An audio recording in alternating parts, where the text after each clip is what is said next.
हमारे मोदी जी समाज के लिए जी रहे, समाज के लिए जान लगा रहे, और जिन्होंने हमारी बेटियों के सिंदूर उजाड़े थे वही कटे पिटे लोगों को हमने उन्हीं की बहन भेज करके उनकी ऐसी की तेजी करवाई।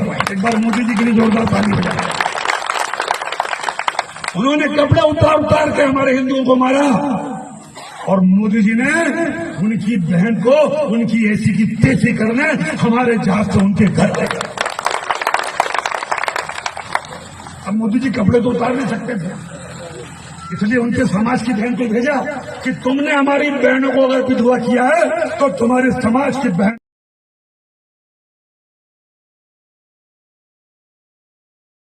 শুনলেন তো, 5 বারের এমএলএ যিনি পাশে একজন মহিলা বসে আছেন এবং যিনি বক্তব্য রাখছেন মধ্যপ্রদেশের মন্ত্রী, 8 বারের বিধায়ক।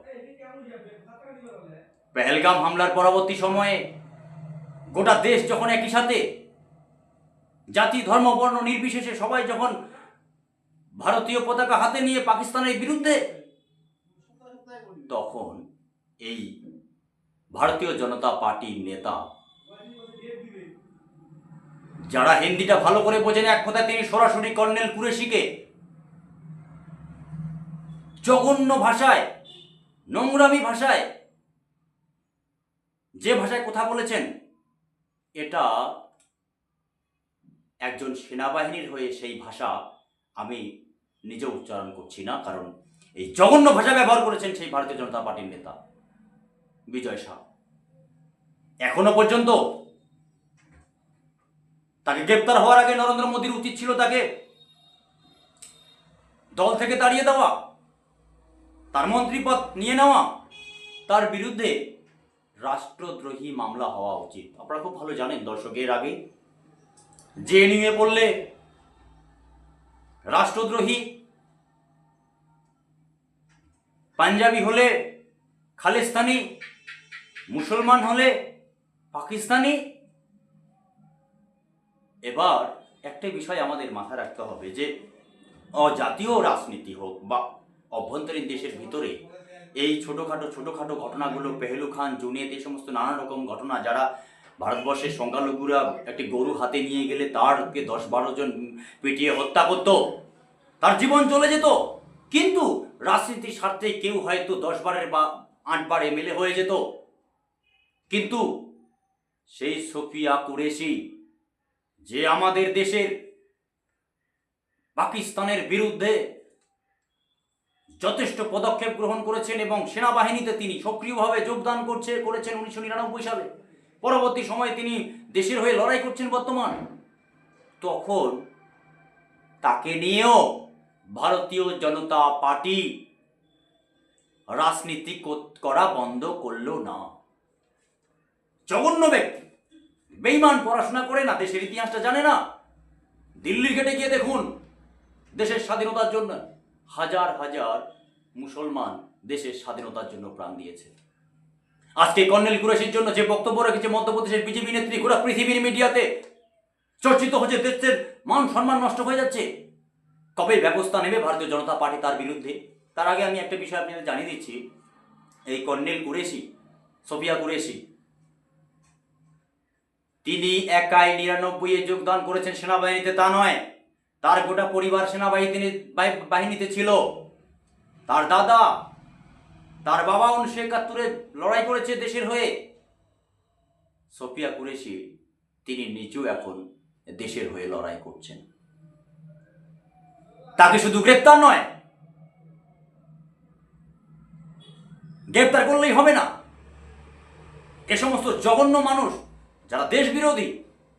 এর আগে আমরা একটি ভিডিওতে দেখতে পাচ্ছি বিধানসভার বাইরে এ রাজ্যের বিজেপি বিরোধী দলনেতা শুভেন্দু অধিকারী, তারও একটা দেশের বিরোধী একটা ভিডিও ভাইরাল হয়েছে, আপনারা সবাই জানেন দর্শক। এবার 8 বারের এমএলএ, বর্তমান তিনি মধ্যপ্রদেশের মন্ত্রী, বলতে লজ্জা হয় যে সারা দেশ যখন একই সাথে তৈরি হয়েছে তখন বিজেপি নেতা এই সমস্ত বক্তব্য মানায় না। কর্নেল সোফিয়া কুরেশির জন্য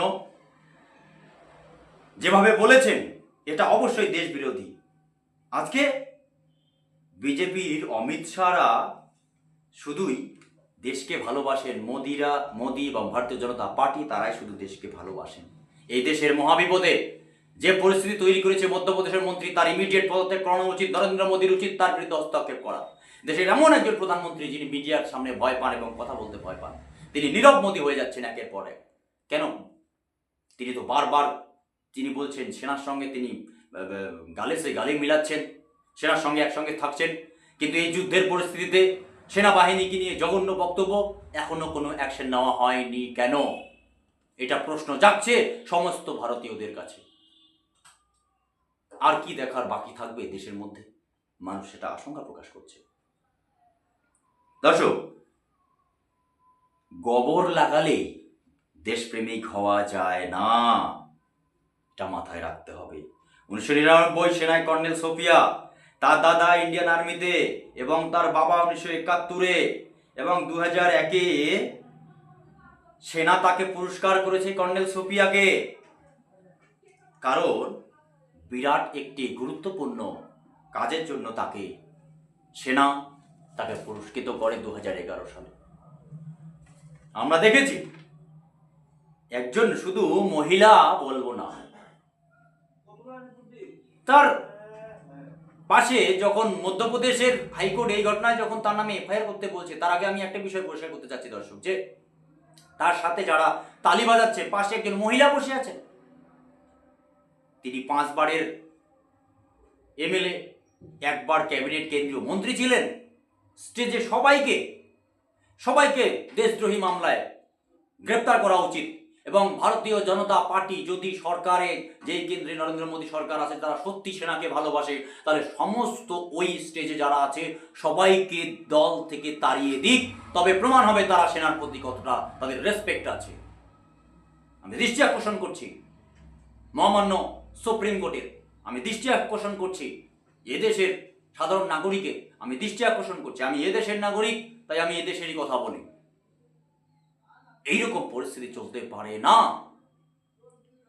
একজন মহিলার নামে নোংরা কথা, যেখানে আবার আরেক বিজেপি মহিলা নেত্রী বসে হাততালি দেন।